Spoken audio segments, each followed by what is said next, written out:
ಈಗ ರಾಜ್ಯಪಾಲರು ವರ್ಸಸ್ ರಾಜ್ಯ ಸರ್ಕಾರದ ಈ ಸಂಘರ್ಷ ಈಗ ಯಾವ ಹಂತಕ್ಕೆ ಹೋಗುತ್ತೆ ಗೊತ್ತಿಲ್ಲ. ರಾಜ್ಯಪಾಲರು ಕ್ಷಮೆ ಕೇಳುವಂತೆ ಕಾಂಗ್ರೆಸ್ ಆಗ್ರಹಿಸ್ತಾ ಇದೆ. ಸ್ಪೀಕರ್ ಈ ಬಗ್ಗೆ ನಿರ್ಣಯವನ್ನ ಕೊಡಿ ಅಂತ ಎಚ್.ಕೆ. ಪಾಟೀಲ್ ಅವರು ಕೇಳಿದ್ದಾರೆ. ಸದನದ ಒಳಗಡೆ ಭಾಷಣ ಓದದೆ ರಾಜ್ಯಪಾಲರು ಅಗೌರವವನ್ನ ತೋರಿದ್ದಾರೆ. ರಾಷ್ಟ್ರಗೀತೆಗೂ ಕೂಡ ರಾಜ್ಯಪಾಲರು ಅವಮಾನ ಮಾಡಿದ್ದಾರೆ ಅಂತ ಎಚ್.ಕೆ. ಪಾಟೀಲ್ ಅವರು ಹೇಳಿದ್ದಾರೆ. ಎರಡು ಬಾರಿ ವಿಧಾನ ಪರಿಷತ್ತಿನ ಸದಸ್ಯರಾಗಿ ಒಮ್ಮೆ ಮಂತ್ರಿಯಾಗಿ ಕೆಲಸ ಮಾಡಿದ್ದಾರೆ.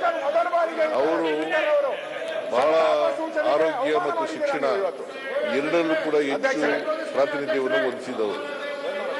ಆಮೇಲೆ 1953ರಲ್ಲಿ ಬಾಲ್ಕಿ ಪುರಸಭೆಯ ಅಧ್ಯಕ್ಷರಾಗಿದ್ದರು.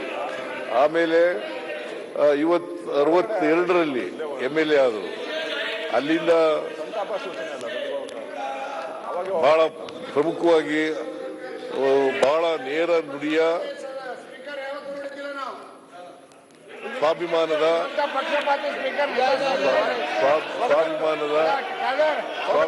ವ್ಯಕ್ತಿಯಾಗಿದ್ರು.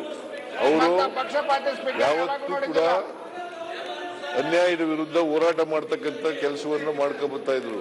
ಇವತ್ತು ಮಹಾತ್ಮ ಗಾಂಧೀಜಿಯವರಿಂದ ಪ್ರೇರಣೆ ಪಡೆದು ಅವರು ಏಕೀಕರಣ ಚಳುವಳಿಯಲ್ಲಿ ಭಾಗವಹಿಸಿದ್ರು.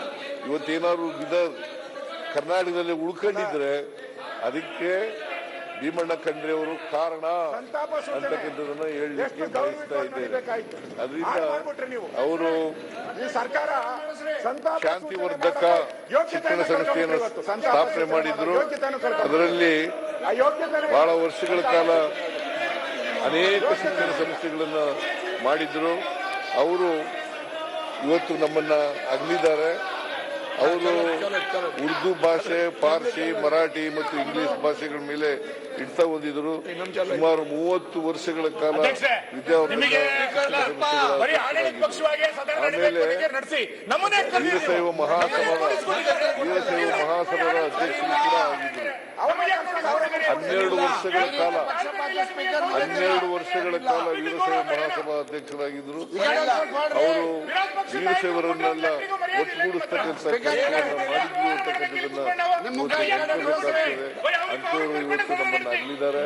ಅವರು ಅಪಾರ ಅಭಿಮಾನಿಗಳು, ಅವರ ಕುಟುಂಬ ವರ್ಗದವರು. ಅವರ ಸಾವಿನ ದುಃಖವನ್ನು ಭರಿಸ್ತಕ್ಕಂಥ ಶಕ್ತಿ ಕೊಡಲಿ ಅಂತ ಅವರ ಅಭಿಮಾನಿಗಳಿಗೆ, ಅವರ ಅವ್ರಿಗೆಲ್ಲರಿಗೂ ಕೂಡ ಅವರ ತಾವು ದುಃಖ ಭರಿಸ್ತಕ್ಕಂಥದ್ದು, ಅವರ ಆತ್ಮಕ್ಕೆ ಶಾಂತಿ ದೊರಕಲಿ ಅಂತೇಳಿ ಚಿರಶಾಂತಿಯನ್ನು ಬಯಸಿ ಮಾನ್ಯ ಕೆ. ಲಕ್ಕಣ್ಣ ಇವರು ಒಮ್ಮೆ ಶಾಸಕರಾಗಿದ್ರು. ಇವರು ವೃತ್ತಿಯಲ್ಲಿ ಕೈಗಾರಿಕೋದ್ಯಮಿಯಾಗಿದ್ರು. ಇವರು ಕೂಡ ನಮ್ಮನ್ನ ಅಗಲಿದ್ದಾರೆ. ಮತ್ತೆ ಬೆಂಗಳೂರಿನ ನಗರ ಪಾಲಿಕೆಯಲ್ಲಿ ಸದಸ್ಯರಾಗಿದ್ರು ಕೂಡ ಒಮ್ಮೆ. ಅಂತೇವರು ಇವರು ನಮ್ಮನ್ನು ಅಗಲಿದ್ದಾರೆ. ಅವರ ಆತ್ಮಕ್ಕೆ ಚಿರಶಾಂತಿ ದೊರಕಲಿ ಅಂತೇಳಿ ನಾನು ಪ್ರಾರ್ಥನೆಯನ್ನು ಮಾಡ್ತೇನೆ. ಪ್ರೊಫೆಸರ್ ಮಾಧವ ಗಾಡ್ಗೀಳ್ ಅವರು ಪ್ರಖ್ಯಾತ ಪರಿಸರ ವಿಜ್ಞಾನಿ. ಅವರು 42ರಲ್ಲಿ ಪುಣೆನಲ್ಲಿ ಜನಿಸಿದ್ರು. ಅವರಿಗೆ ಪದ್ಮಶ್ರೀ, ಪದ್ಮಭೂಷಣ ಪ್ರಶಸ್ತಿಗಳು ಸಿಕ್ಕಿದ್ದು. ಶಾಂತಿ ಸ್ವರೂಪ್ ಭಾಟ್ನಗರ್ ವಿಜ್ಞಾನ ಮತ್ತು ತಂತ್ರಜ್ಞಾನ ಪ್ರಶಸ್ತಿ, ವಿಕ್ರಮ್ ಸಾರಾಭಾಯ್ ಪ್ರಶಸ್ತಿ, ಕನ್ನಡ ರಾಜ್ಯೋತ್ಸವ ಪ್ರಶಸ್ತಿ ಸೇರಿದಂತೆ 10 ಹಲವು ಪ್ರಶಸ್ತಿಗಳು ಭಾಜನರಾಗಿದ್ದರು. ಅವರು ನಮ್ಮನ್ನ ಅಗಲಿದ್ದಾರೆ. ಅವರ ಆತ್ಮಕ್ಕೂ ಕೂಡ ಚಿರಶಾಂತಿ ದೊರಕಲಿ ಅಂತ ಹೇಳಿ ಪ್ರಾರ್ಥನೆ ಮಾಡಿ ಅಭಿಮಾನಿಗಳಿಗೆ, ಅವರ ಕುಟುಂಬ ವರ್ಗದವರಿಗೆ ಅವರ ಸಾವಿನ ದುಃಖವನ್ನು ಭರಿಸ್ತಕ್ಕಂಥ ಶಕ್ತಿ ಕೊಡ್ಲಿ ಅಂತ ಹೇಳಿ ಪ್ರಾರ್ಥನೆಯನ್ನು ಮಾಡ್ತೀನಿ. ಈಗ ಪ್ರತಿಪಕ್ಷ ಒಂದ್ ಸೆಕೆಂಡ್, ಈಗ ತಾವಿಬ್ಬ ಚರ್ಚೆ ಇದೆ. ಈಗ ಅದು ಇಷ್ಟು ತನಕ ಆಗ್ಲಿ, ಈಗ ಒಬ್ಬಿಚ್ಚರ ಮುಂಚೆ ಚರ್ಚೆ ಬರಲಿಲ್ಲ ಅಂತೆಲ್ಲ ಹೇಳಿದಿರಿ. ನಾನು ಹೇಳಿ ಕೇಳಿ ಅಪ್ಪ ಹೇಗಾಗ್ತದೆ ಅಂತ ಹೇಳಿದ್ರೆ ನೀವು ನಾನು ಹೇಳಿ ಸ್ವಲ್ಪ ಕೇಳಿ. ಈಗ ನೀವು ಆಯ್ತು, ನಾನು ಹೇಳಿ ಕೇಳಿ ಅವರೇ ನೀವೀಗ ಆಯ್ತು. ಈಗ ಯಾಕೆ ಒಂದ್ ಸೆಕೆಂಡ್ ಕೇಳಿ, ಆಯ್ತು ಒಂದ್ ಸೆಕೆಂಡ್ ಕೇಳಿ. ಈಗ ನಿಮ್ಮ ನೋಡಿ ಒಂದ್ ಸೆಕೆಂಡ್ ಅಲ್ಲ ನೋಡಿ, ಅಲ್ಲ ನೀವು ಅವ್ರಿಗೆ ಲಾ ಮಿನಿಸ್ಟರ್ ಅಂತ ಅವಕಾಶ ಕೊಟ್ರಿ. ನಾನು ವಿರೋಧ ಪಕ್ಷ ನಾಯಕನಂತ ನನಗೂ ಅವಕಾಶ ಕೊಡಬೇಕು. ಅವ್ರಿಗಿಂತ ನನಗೂ ರೆಸ್ಪಾನ್ಸಿಬಿಲಿಟಿ, ನಾನು ಮತ್ತೆ ಅದನ್ನ ಅವ್ರಿಗಿಂತ ಜಾಸ್ತಿ ರೆಸ್ಪಾನ್ಸಿಬಿಲಿಟಿ ಇದೆ ನೋಡಿ, ನನಗೆ. ನನ್ನ ಮನಸ್ಸು ಈಗ ಅವರೇ ಅಪರಾಧಿಗಳು. ಗವರ್ನರ್ಗೆ ಅಲ್ಲಿ ಚರ್ಚೆ ಅವಹೇಳನ ಮಾಡುವ. ಮಾಡಿರೋದ್ರಲ್ಲಿ ಮೊದಲ ಅಪರಾಧಿ ಅವರೇ. ಅಪರಾಧಿ. ಹೌದು, ಹೌದು. ಅವರೇ ಅಪರಾಧಿಗಳು. ಪುಸ್ತಕ ಇದೆ.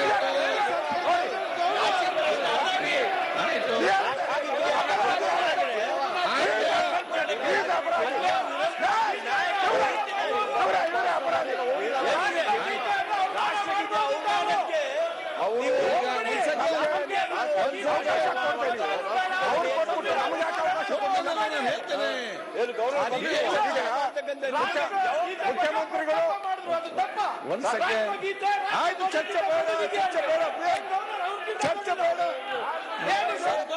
ಈಗ ಒಂದ್ ಸೆಕೆಂಡ್, ಈಗ ಎಲ್ಲ ಸದಸ್ಯರಿಗೆ ಎಲ್ಲ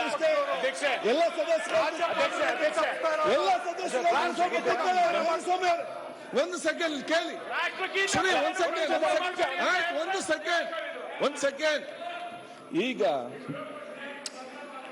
ನೋಡಿ, ಒಬ್ಬರಿಗೊಬ್ಬ ಸಹಕಾರ ಕೊಟ್ಟು ಚೆನ್ನಾಗಿ ನಡೆಸಲಿಕ್ಕೆ ಇವತ್ತೆಲ್ಲ ಸಹಕಾರ ಕೊಡ್ಬೇಕು. ಸಮಸ್ಯೆ ಬಂದ ಆಯ್ತು, ಈಗ ಸಮಸ್ಯೆ ಬಗೆ ಆಯ್ತು. ಒಂದ್ ಸೆಕೆಂಡ್ ಮಾತೊಂದು ಅವಕಾಶ ಕೊಡಿ. ಒಂದ್ ಸೆಕೆಂಡ್ ಇಲ್ಲ, ಒಂದ್ ಸೆಕೆಂಡ್ ನೀವೆಲ್ಲ ನೀವು ಎಲ್ಲ ಹಿರಿಯರು ಯಾಕೆ ಹೇಳ್ತೀರಿ? ಅಧ್ಯಕ್ಷರೇ, ಗೌರವಾನ್ವಿತ ಅಧ್ಯಕ್ಷರೇ, ನಾವು ಪರಸ್ಪರ ಸಹಕಾರ ಕೊಡ್ತೇವೆ. ನೀವು ಆ ಕಡೆ ಹೊಳೆದವ್ರು ನಮ್ ಕಡೆ ಹೊಳೆ ನೋಡುದಿಲ್ಲ. ಆಯ್ತು, ನಿಮ್ಮ ಇಲ್ಲಿ ಬಂದು ಕೂತ್ಕೊಂಡು ನಿಮ್ಮನ್ನ ನೋಡ್ತಾರೆ. ಬನ್ನಿ. ಬರ್ತೇವೆ ಬಿಡ್ರಿ. ಒಂದು ಸೆಕೆಂಡ್, ಇಲ್ಲಿ ಸೀನಿಯರ್ಸ್ ಮಾತಾಡ್ತಾರೆ. ಯಾಕೆ ಒಂದು ಸೆಕೆಂಡ್. ಈಗ ನೋಡಿ, ಈಗ ಒಂದು ಪಾವಿತ್ರ್ಯತೆ ಅಭಿವೃದ್ಧಿ ಕಾರ್ಯಕ್ರಮ ನಡೀತಾ ಇದೆ. ಒಂದು ಎರಡನೇ ಸಂದರ್ಭದಲ್ಲಿ ಅಲ್ಲಿಗೆ ಸಂತಾಪ ಸಂಬಂಧಪಟ್ಟಿಗೆ ಬಂದಾಗ ಕಾನೂನು ಸಚಿವರು ಕೆಲವು ಮಾತಾಡೋ ವಿಚಾರ ಅಂತ ಹೇಳಿ ಎಲ್ಲದಕ್ಕಿಂತ ಮಿಗಿಲಾಗಿ ರಾಷ್ಟ್ರಗೀತೆ ಇರುವಂತದ್ದು, ಅದರ ಬಗ್ಗೆ ಅವರು ಹೇಳಿ. ಒಂದ್ ಸೆಕೆಂಡ್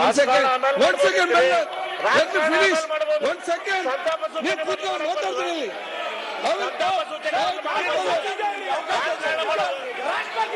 ಎಲ್ಲರೂ ಹೇಳ್ತಾರೆ,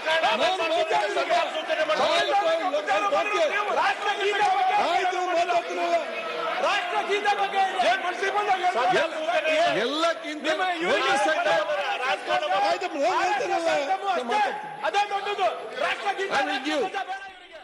ಸೊ ಈಗ ಇಲ್ಲಿ ಇನ್ನೊಂದಿಷ್ಟು ಸಂಘರ್ಷ ನಾಂದಿ ಆಡ್ತಾ ಇದೆ. ಇದು ಅಲ್ಲಿ ನೇರವಾಗಿ ಅಧ್ಯಕ್ಷರ ವಿಚಾರದಲ್ಲಿ ಹೇಳ್ತಾ ಇದ್ದಾರೆ, ನೀವೇ ಪಕ್ಷಪಾತ ಮಾಡ್ತಾ ಇದ್ದೀರಾ ಅನ್ನುವಂಥ ಆರೋಪವನ್ನು ಮಾಡ್ತಾ ಇದ್ದಾರೆ. ನಮ್ಮ ಕಡೆ ತಿರುಗೇ ನೋಡಲ್ಲ ನೀವು ಅನ್ನುವಂಥ ಆರೋಪವನ್ನು ಮಾಡ್ತಾ ಇರೋದು ವಿರೋಧ ಪಕ್ಷಗಳು. ಸೊ ಈಗ ಇದು ಇನ್ನು ಯಾವ ಹಂತಕ್ಕೆ ಹೋಗುತ್ತೋ ಗೊತ್ತಿಲ್ಲ. ರಾಜ್ಯ ಸರ್ಕಾರ ವರ್ಸಸ್ ರಾಜ್ಯಪಾಲರ ಈ ಸಂಘರ್ಷ ಒಂದು ಕಡೆಗೆ ಕಾನೂನಾತ್ಮಕವಾಗಿರುವಂಥ ಹೋರಾಟವನ್ನು ಮಾಡೋಕೆ ಹೆಜ್ಜೆಯನ್ನು ಇಡ್ತಾ ಇದೆ ಸರ್ಕಾರ. ಮಗದೊಂದು ಕಡೆಗೆ ಈಗ ಸದನದ ಒಳಗಡೆಗೂ ಕೂಡ ಒಂದೇನಾದರೂ ಕ್ರಮ ತೆಗೆದುಕೊಳ್ಬೇಕು ಅಂತೇಳಿ ಬಿಜೆಪಿ ಕೇಳ್ಕೊಂಡಿದೆ. ಅಲ್ಲಿ ಒಂದು ಪತ್ರವನ್ನು ಕೂಡ ಕೊಟ್ಟಿದೆ. ಅದೇನು ಅಂತಂದರೆ, ರಾಜ್ಯಪಾಲರು ಹೋಗುವಂಥ ಸಂದರ್ಭದಲ್ಲಿ ನಡ್ಕೊಂಡಿರುವಂಥ ರೀತಿ ಇದೆಯಲ್ಲ, ಅದು ಅಗೌರವವನ್ನು ತೋರಿಸಿರುವಂಥ ರೀತಿ. ಅಮಾನತು ಮಾಡಬೇಕು ಅಂತ ನಿಯಮಗಳಿದೆ, ಸದನದ ಒಂದಿಷ್ಟು ನಿಯಮಗಳಿದೆ. ಆ ನಿಯಮಗಳಲ್ಲಿ ಅದು ಒಂದು ಅವಕಾಶ ಇದೆ. ಹಾಗಾಗಿ ಅದನ್ನು ನೀವು ಕ್ರಮ ತೆಗೆದುಕೊಳ್ಬೇಕು ಅಂತ ಬಿಜೆಪಿ ಆಗ್ರಹಿಸ್ತಾ ಇದ್ದಾರೆ. ಬಟ್ ಅಲ್ಲಿ ಅಧ್ಯಕ್ಷರು ಅದನ್ನು ಕೇಳಿಸ್ಕೊಳ್ತಾ ಇಲ್ಲ ಅಂತ ಅವರ ಆರೋಪ.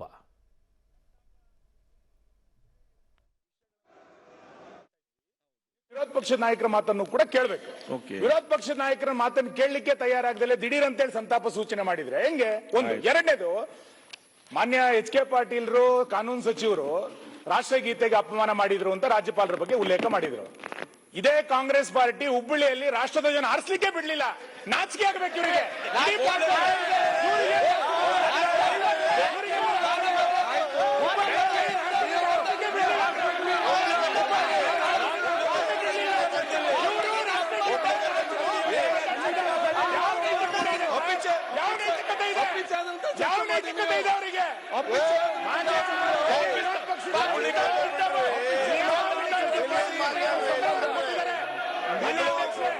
ನಿಯಮಾವಳಿಗಳ ಪ್ರಕಾರ ದಯಮಾಡಿ ಅರ್ಥ ಮಾಡ್ಕೊಳ್ಳಿ.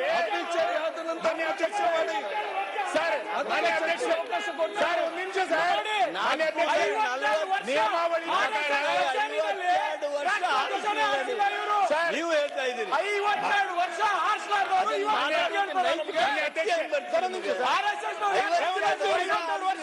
ಮಾತಾಡ್ಬೇಕು. ಇಲ್ಲ, 52 ವರ್ಷ 52 ವರ್ಷ ರಾಷ್ಟ್ರಧ್ವಜ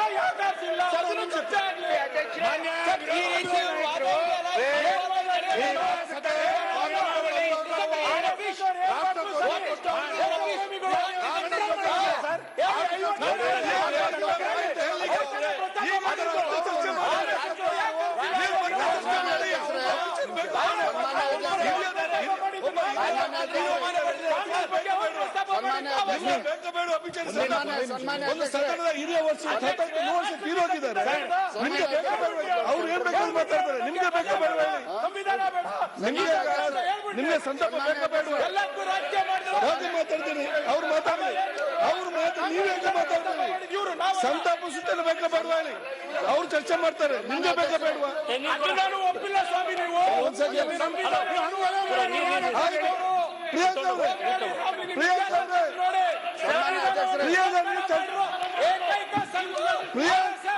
ನಿಮ್ಗೆ ಚರ್ಚೆ ಬೇಕಾ ಬೇಡವಾ? ನೀವು ಮತ್ತೆ ಚರ್ಚೆ ಮಾಡಿ.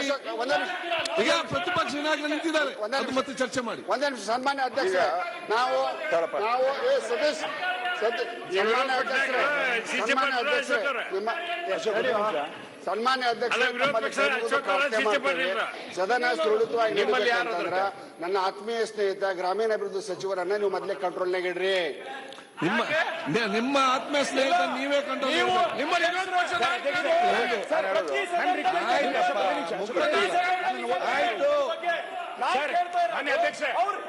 ಈಗ ಸಂತಾಪ ಸೂಚನೆ ಬೇಕಾ ಬೇಡವಾ ಹೇಳಿ? ಅವರನ್ನು ನೋಡ್ಬೇಡಿ. ನಿಮ್ಗೆ ಅಭಿಚಾರ ಬೇಕಾ ಬೇಡವಾ? ಕಾನೂನು ಸಚಿವರು ಮಾತಾಡಬಾರ್ದಾ? ಅಭಿಚಾರ ಬೇಕಾ? ಆಯ್ತು, ನಾವು ಹೇಳ್ತೇವೆ. ನೀವೇ ಸಂತಾಪ ಸೂಚನೆ ಬೇಕಾ ಬೇಡವಾ ಹೇಳಿ? ಅವರು ಮಾತಾಡಿ, ನೀವೇ ಮಾತಾಡ್ಬೇಕು. ಅಲ್ಲ, ನೀವು ಕೂತ್ಕೊಳ್ಳಿ, ನೀವೇ ಮಾತಾಡ್ಬೇಕು. ನಿಮ್ಗೆ ಸಂತಾಪ ಸೂಚನೆ ಬೇಕಾ ಬೇಡವಾ? ಒಂದು ಹಿರಿಯರು 125 ಆದಂತ ಹಿರಿಯ ನಾಯಕರು ನಮ್ಮನ್ನು ಅಗಲಿದ್ದಾರೆ, ಅವ್ರಿಗೆ ಬೇಕಾ ಬೇಡವಾ? ನಾಳೆ ನಮ್ಮ ಮನೆಯವರು ಏನ್ ಪರಿಸ್ಥಿತಿ ಆಗುತ್ತೆ?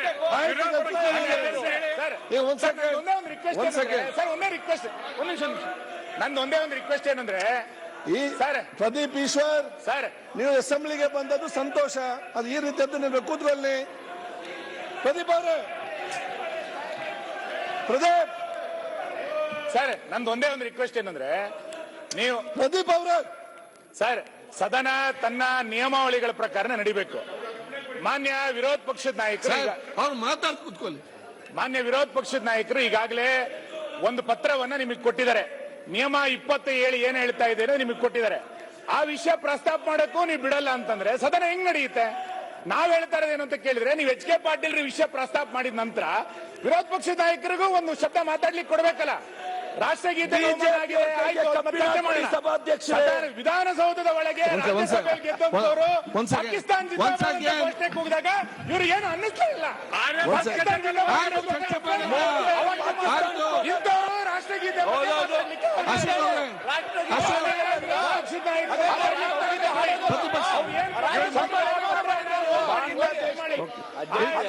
ನಿಯಮ 27 ಉಲ್ಲೇಖ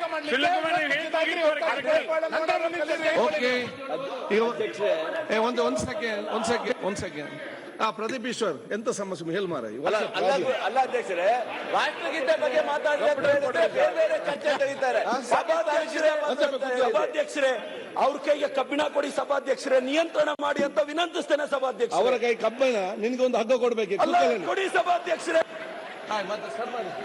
ಕೂತ್ಕೊಳ್ಳಿ. ಸನ್ಮಾನ್ಯ ಅಧ್ಯಕ್ಷರೇ, ಒಂದ್ ನಿಮಿಷ. ವಿರೋಧ ಪಕ್ಷ ನಾಯಕರು 3 ಮಂದಿ ಆಗ್ಬಿಟ್ರೆ ಸನ್ಮಾನ್ಯ ಅಧ್ಯಕ್ಷರೇ, ನಾನು ಈ ರಾಜ್ಯಪಾಲರ ಭಾಷಣ ಆದಮೇಲೆ ರಾಜ್ಯಪಾಲರು ಹೋಗ್ಬೇಕಾದರೆ ಅವ್ರಿಗೆ ಆಗಿರೋ ಅಗೌರವದ ಬಗ್ಗೆ ನಾನು ಅಫಿಷಿಯಲ್ ಆಗಿ ನಿಮಗೆ ಒಂದು ಪತ್ರವನ್ನು ಕೊಟ್ಟಿದ್ದೀನಿ. ನಾನು ಸಂತಾಪ ಸೂಚನೆ ಆದಮೇಲೆ ನೀವು ಅದಕ್ಕೆ ಅವಕಾಶ ಕೊಡ್ಬೋದಾಗಿತ್ತು, ಅಥವಾ ಸಂತಾಪ ಸೂಚನೆ ಮಾಡೋ ಮುಂಚೆನೂ ಈ ತರ ಘಟನೆಗಳು ನಡೆದಿದೆ ಅಂತ ನೀವು ಹೇಳಿದ್ದೀರಾ, ಕೊಡ್ಬೇಕಾಯ್ತು. ನಾನು ಕೊಟ್ಟಿದ್ದೀನಿ. ನಾನು ಅಪೀಲ್ ಮಾಡೋದನ್ನು ನಾನು ಅಪೀಲ್ ಮಾಡಿದವ್ರಿಗೆ ನೀವು ಕೊಡ್ದಿರಾ, ಅಪೀಲ್ ಮಾಡದೇ ಇರೋರಿಗೆ ನೀವು ಅವಕಾಶ ಕೊಡ್ತೀರಲ್ಲ. ಇರ್ಬೋದು, ಅವ್ರು ಲಾ ಮಿನಿಸ್ಟರ್ ಆದ್ರೆ ಸ್ಪೆಷಲ್ ಕ್ಯಾಟಗರಿ ಏನಿಲ್ಲ ಅವ್ರಿಗೆ. ಎಲ್ಲರೂ ಒಂದೇ, ಇಲ್ಲಿ ಇರೋರೆಲ್ಲರೂ ಕೂಡ ಎಲ್ಲರೂ ಒಂದೇ. ಎಲ್ಲಾ MLA-ಗಳಿಗೂ ಅದೇ ಗೌರವ ಇರೋದು. ಅವರು ಒಂದೇ ಓಟ್ ಇರೋದು, ನನಗೂ ಒಂದೇ ಓಟ್ ಇರೋದು. ಇಲ್ಲಿ ನಾನು ಬಿಡ್ರಿ, ಹೋಲಿ MLA-ಗಳು ನೀವೇ ಮಾತಾಡಬೇಡಿ. ಈಗ ಸನ್ಮಾನ್ಯ ಅಧ್ಯಕ್ಷರೇ, ನಾನು ಪತ್ರದಲ್ಲಿ ಏನ್ ಕೊಟ್ಟಿದ್ದೀನಿ ಅಂದ್ರೆ ಪೇಜ್ 13 ನಮ್ಮ ಕರ್ನಾಟಕ ವಿಧಾನಸಭೆಯ ಕಾರ್ಯವಿಧಾನ ಮತ್ತು ನಡವಳಿಕೆ ನಿಯಮಗಳು ನಾವೇ ಮಾಡಿರೋದು. ಅದರಲ್ಲಿ 13ನೇ ಇದರಲ್ಲಿ 27ನೇ ಕಲಮಲ್ಲಿ ರಾಜ್ಯಪಾಲರ ಭಾಷಣದ ಅವಧಿಯಲ್ಲಿ ಅನುಸರಿಸಬೇಕಾದ ಕ್ರಮ ಸಂವಿಧಾನದ 175 ಅಥವಾ 176ನೇ ಅನುಚ್ಛೇದದ ಮೇರೆಗೆ ವಿಧಾನಮಂಡಲದ ಉಭಯ ಸದನಗಳು ಸಭೆ ಸೇರುವಾಗ ಅಥವಾ 175ನೇ ಅನುಚ್ಛೇದದ ಮೇರೆಗೆ ವಿಧಾನಸಭಾ ಸದಸ್ಯರು ಮಾತ್ರ ಸಭೆ ಸೇರುವಾಗ ರಾಜ್ಯಪಾಲರ ಭಾಷಣದ ಅವಧಿಯಲ್ಲಿ ಯಾರೇ ಸದಸ್ಯರು ಯಾವುದೇ ಭಾಷಣ ಮಾಡುವ ಮೂಲಕ ಅಥವಾ ಯಾವುದೇ ಕ್ರಿಯಾಲೋಪವೆತ್ತಿ ರಾಜ್ಯಪಾಲರ ಭಾಷಣಕ್ಕೆ ಮುಂಚಿತವಾಗಲಿ ಅಥವಾ ತರುವಾಯವಾಗಲಿ ರಾಜ್ಯಪಾಲರ ಭಾಷಣಕ್ಕೆ ಅಡ್ಡಿ ಉಂಟು ಮಾಡತಕ್ಕದ್ದಲ್ಲ ಅಥವಾ ನೀವು ಕೂತ್ಕೊಳ್ಳಿ, ನೀವೇ ಅಥವಾ ಅಥವಾ ಆಯ್ತು, ಗೊತ್ತಿದೆ ಅವ್ರು ಉದ್ದಾರಲ್ಲ. ಅಥವಾ ಪುಸ್ತಕ ಇದೆ, ಪುಸ್ತಕದಲ್ಲಿ ಓದ್ಕೊಳ್ಳಿ. ನಾನು ಸ್ಪೆಲ್ಲಿಂಗ್ ನಾನು ತಪ್ಪು ಹೇಳಿರ್ತೀನಿ ಅಂತ ಅವರು ಅದು ಓದ್ಕೊಳ್ಳಿ ಬೇಕಾದ್ರೆ. ಅಥವಾ ಅಥವಾ ಆಯ್ತು ಬಾಲಕೃಷ್ಣ, ಯಾಕೆ ಸುಮ್ಮನೆ ವಿಘ್ನವನ್ನು ಉಂಟು ಮಾಡತಕ್ಕದ್ದಲ್ಲ ಮತ್ತು ಅಂತ ಅಡ್ಡಿಯನ್ನು ಅಥವಾ ವಿಘ್ನವನ್ನು ಸದನದ ಆದೇಶದ ತೀವ್ರ ಉಲ್ಲಂಘನೆ ಎಂದು ಪರಿಗಣಿಸಿ ವಿಧಾನಸಭೆಯ ಮುಂದಿನ ಉಪವೇಶನದಲ್ಲಿ ಸಭಾಧ್ಯಕ್ಷರು ಆ ಬಗ್ಗೆ ವ್ಯವಹರಿಸತಕ್ಕದ್ದು ಅಂತ ಕ್ಲಿಯರ್ ಆಗಿದೆ. ಅಂದ್ರೆ ಏನು ಅವ್ರನ್ನ ಕ್ರಮ ಆಗಬಾರ್ದು ಅಂತ ಹೇಳಿ. ದಯವಿಟ್ಟು ಕೂತ್ಕೊಳ್ಳಿ, ನೀವು ಸ್ವಲ್ಪ ಕೂತ್ಕೊಳ್ಳಿ.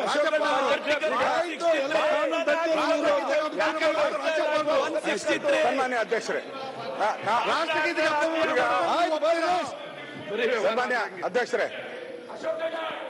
ಸನ್ಮಾನ್ಯ ಅಧ್ಯಕ್ಷರೇ, ಈಗ ಆ ಬಾಲಕೃಷ್ಣನು ಗಲಾಟೆ ಮಾಡಿದೆ, ಅವ್ರ ಮೇಲೆ ಕ್ರಮ ಆಗ್ಬೇಕು. ಅವ್ರದೇ ಅಪರಾಧಿ. ಏವನ್ ಅವ್ರನ್ನೇ ಮಾಡಿದಿರಿ ನಾವು. ಸ್ಪೀಕರ್ ಮಾಡಿ ಅಧ್ಯಕ್ಷರೇ, ನಾನು ನಿಮ್ಮ ಹತ್ರ ಹೇಳುವಂತದ್ದು.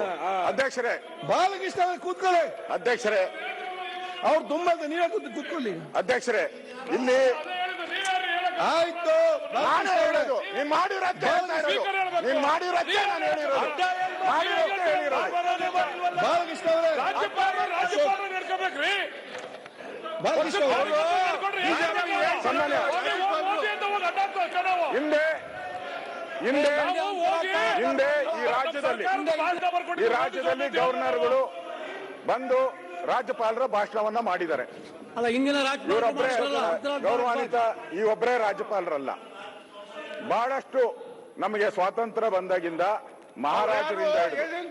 ಮಹಾರಾಜರಿಂದ ಇದುವರೆಗೂ ಗವರ್ನರ್ಗಳು ಬಂದು ಭಾಷಣ ಮಾಡಿದ್ದಾರೆ. ಇಲ್ಲಿ ಹಿಂದೆ ಭಾರದ್ವಾಜ್ ಅವರು ಇದ್ದಾಗ, ಗೌರವಾನ್ವಿತ ಭಾರದ್ವಾಜ್ ಅವರು ಇದ್ದಾಗ ನಾನೇ ಇಲ್ಲಿ ಅಸೆಂಬ್ಲಿಯಲ್ಲಿ ಕೂತಿದ್ದೆ. ಅವರು ಭಾಷಣ ಏನು ಮಾಡಿಲ್ಲ, ಹಂಗೆಲ್ಲೇ ಮಾಡ್ಬಿಟ್ಟು ಹೊಟ್ಟೋದ್ರು. ಎಲ್ಲ ನಿಮ್ಮವರೆಲ್ಲ ಹಂಗೇನೆ. ಹಿಂದೆ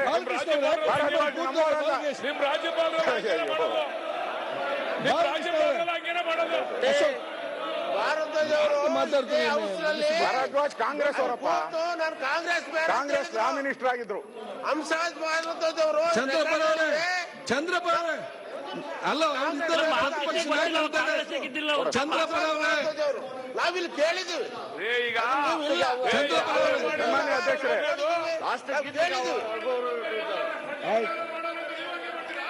ಬಾಲಕೃಷ್ಣ ಚರ್ಚೆ ಮಾಡಬೇಡಿ. ನೋಡಿ, ಪ್ರತಿಪಕ್ಷ ನಾಯಕರಿಗೆ ಅವ್ರಿಗೆ ಒಂದು ಅಧಿಕಾರ ಇರ್ತದೆ. ಕೂತ್ಕೊಳ್ಳಿ, ಮಾತಾಡಿ ಮುಗಿಸ್ಲಿ. ಅವರೊಬ್ಬರೇ ಅಂತಲ್ಲ, ಹಿಂದೆ ಗೌರವಾನ್ವಿತ ಖುರ್ಷಿದ್ ಆಲಂ ಖಾನ್ ಅವರು ಕೂಡ ಗವರ್ನರ್ ಆಗಿದ್ರು. ಇಲ್ಲಿ ಅವರು ಕೂಡ ಗವರ್ನರ್ ಆಗಿದ್ರು. ಅವರು ಕೂಡ ಇಲ್ಲಿ ಲೇ ಮಾಡಿಬಿಟ್ಟು ಹೋಗಿದ್ದಾರೆ. ಅದರಲ್ಲೇನು ತಪ್ಪು ಅಂತ ಏನಿಲ್ಲ. ನಾನು ನಿಮ್ಗೆ ಮಂಡನೆ ಮಾಡಿದ್ದಾರೆ. ಅವ್ರು ಮಂಡನೆ ಮಾಡಿ ಥ್ಯಾಂಕ್ಸ್ ಹೇಳಿ ಹೋಗಿದ್ದಾರೆ. ಅವರು ಇದಕ್ಕೆ ಸಂಬಂಧಪಟ್ಟಂತೆ, ಈ ವಿಚಾರಕ್ಕೆ ಸಂಬಂಧಪಟ್ಟಂತೆ ವೆಸ್ಟ್ ಬೆಂಗಾಲಿನ ಹೈಕೋರ್ಟ್ನು ಕೂಡ ಈ ತರದ ಸಮಸ್ಯೆ ಬಂದಾಗ ಅಲ್ಲಿ ಕೋರ್ಟ್ ಆದೇಶನ ಮಾಡಿದೆ. ನಾನು ಸುಪ್ರೀಂ ಕೋರ್ಟ್ ಆದೇಶನ ನಾನು ಓದಿದ್ದೀನಿ. ಸುಪ್ರೀಂ ಕೋರ್ಟ್ ಆದೇಶನು, ಸುಪ್ರೀಂ ಕೋರ್ಟ್ ಅಲ್ಲಿ ಹಿಂದೆ ಏನಿತ್ತು, ಜವಾಹರ್ಲಾಲ್ ನೆಹರು ಪ್ರಧಾನಮಂತ್ರಿ ಇದ್ದಾಗ ಬಹಳಷ್ಟು ರಾಜರುಗಳು, ಅವತ್ತು ಯಾರ್ಯಾರು ರಾಜರುಗಳು ಸರ್ಕಾರ ಅವರ ರಾಜ್ಯಗಳನ್ನ ಕೊಟ್ಟರು, ಅವ್ರನ್ನೆಲ್ಲ ಗವರ್ನರ್ ಮಾಡಿದ್ರು. ನಮ್ಮಲ್ಲೂ ಹಾಗೆ ಮಾಡಿತ್ತು. ಅವರು ರಾಜ್ಯಪಾಲರು ಆಗಿ ಬಂದ್ಬಿಟ್ಟು ಮೊದಲನೇ ಲೈನ್ ಓದ್ಬಿಟ್ಟು ಹೊರಟೋಗಿದ್ದಾರೆ. ಇದು ಸುಪ್ರೀಂ ಕೋರ್ಟ್ಗೆ ಹೋಗಿದೆ.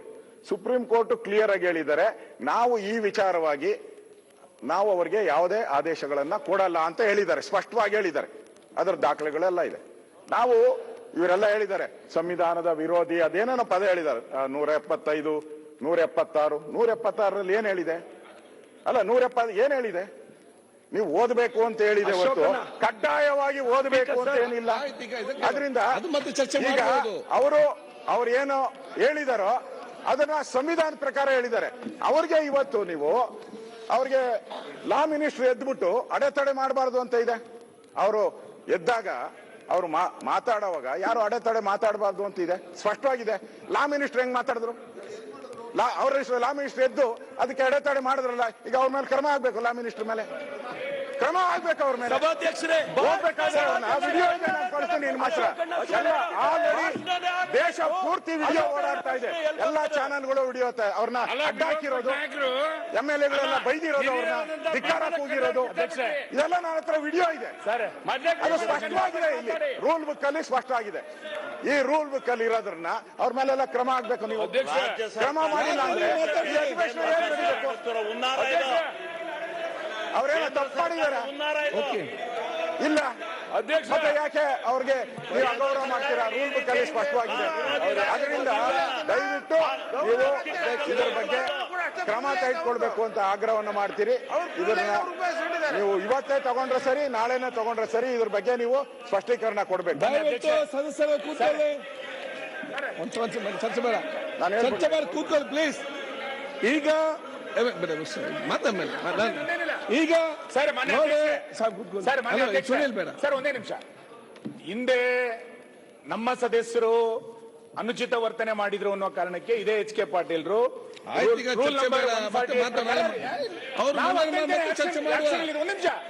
ಈ ಪ್ರಕಾರ ಇದರಲ್ಲಿ ಅವ್ರೇನು ರಾಜ್ಯಪಾಲರ ಭಾಷಣದ ತರುವಾಯ ಅಂತಾನೆ ಇದೆ. ರಾಜ್ಯಪಾಲರ ಭಾಷಣದ ತರುವಾಯ ಇವರೇ ಕಾನೂನು ಸಚಿವರೇ ಎದ್ದು ನಿಂತ್ಕೊಂಡು ಹೆಂಗ್ ಮಾಡ್ತೀರಿ ಅಂತ ಕೇಳಿದ್ದು. ನಿಮಗೆ ಸದನದೊಳಗೆ ಒಬ್ಬ ರಾಜ್ಯಪಾಲರ ರಕ್ಷಣೆ ಇಲ್ಲ, ಮಾಡಿ ಇದೆಲ್ಲ ರೂಲಿಂಗ್ ಕೊಡೋದಕ್ಕೆ ಇವ್ರ ಮೇಲೆ ಆಕ್ಷನ್ ತಗೊಳ್ಬೇಕು ಅಂತ ಮಾನ್ಯ ವಿರೋಧ ಪಕ್ಷ ರಾಜ್ಯಪಾಲರು. ಸರ್, ಮಾನ್ಯ ಅಧ್ಯಕ್ಷ, ನೀವು ತಗೊಳಕ್ಕಾಗಲ್ಲ. ರಾಜ್ಯಪಾಲರನ್ನು ಕಳೆದು ಅವಮಾನ ಮಾಡ್ಕೊಳ್ತಿದ್ರೆ ಈಗ ಅಧ್ಯಕ್ಷರು ಏನ್ ಮಾಡ್ತಾರೆ ಅಂತ ನೋಡ್ಬೇಕಾಗಿದೆ. ಕಾರಣ ರೂಲ್ ಬುಕ್ ನಲ್ಲಿ ಇರುವಂತದನ್ನ ಪಾಲನೆ ಮಾಡೋದಿಲ್ಲ. ಯಾಕಂದ್ರೆ ಅವರೇ ರೆಡಿ ಮಾಡ್ಕೊಂಡಿರುವಂತದ್ದು ಇದು ರೂಲ್. ಆ ರೂಲ್ನ ಪ್ರಕಾರ ಅಡ್ಡಿಪಡಿಸುವಂಥದ್ದಾದರೆ ಅಮಾನತನ್ನು ಮಾಡಬೇಕಾಗತ್ತೆ. ಈಗ ಅಮಾನತ್ ಮಾಡ್ತಾರಾ? ಯಾರ್ಯಾರು ಅಡ್ಡಿಪಡಿಸಿದ್ರು, ಹೆಂಗೆ ನಡ್ಕೊಂಡ್ರು, ಅಗೌರವವನ್ನು ತೋರಿದಂಥವ್ರು ಯಾರ್ಯಾರು, ಅವರ ಲಿಸ್ಟ್ ಏನು, ಇವೆಲ್ಲವೂ ಬರುತ್ತೆ ಅಲ್ಲ. ಈಗ ಕ್ವಶನ್ ಮಾರ್ಕ್ ಎರಡು ಕಡೆನೂ.